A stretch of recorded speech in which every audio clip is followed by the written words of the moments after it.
this is Nancy Choe from the Harvard Political Review. We're here to hear the voices of the protesters at the DoubleTree rally. DoubleTree! Double standard! DoubleTree! Double standard!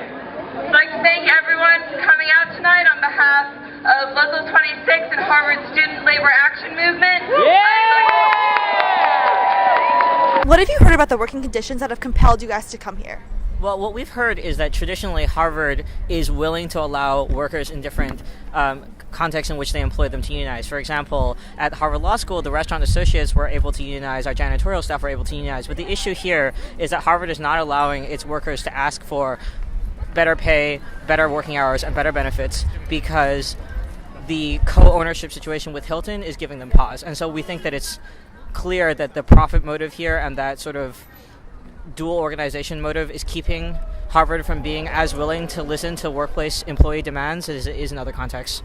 Over 6 months ago, I started, slowly but surely, to meet almost every day at the Dunkin' Donuts across the bridge from the DoubleTree Hotel. DoubleTree workers, you all know what I'm talking about. And I sat down with DoubleTree workers because I wanted to know why Harvard's hotel, which last year made $20 million for Harvard, why the workers were outraged about their conditions. I mean, I've heard stories of people breaking their noses at work, and their managers, when they, to tell their managers will say, well, how many rooms have you cleaned? Why haven't you finished the rest of the rooms? Can you do that while your nose is broken? That's crazy. They deserve to be treated with respect and dignity that they really do deserve.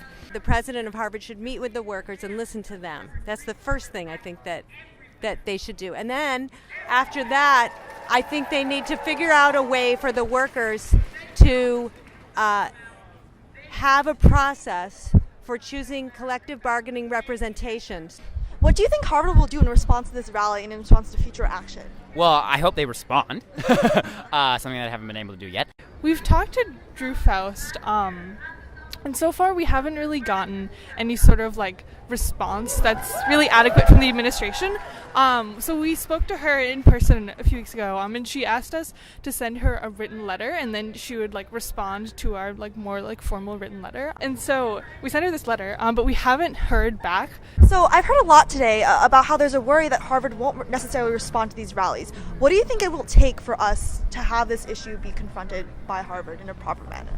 I think for right now, it's a matter of getting awareness and making sure that since the student body is clearly demonstrating that we care about this issue, bringing it to the administration, showing them that students care, then Harvard will respond. The administration will see that because we care, they clearly need to care as well. I'm wondering what your future plans are for this movement. Just going to get bigger. So we're going to be continuing to pass through the administration. Hopefully we'll have a bigger rally next semester. We're not going to stop until we win.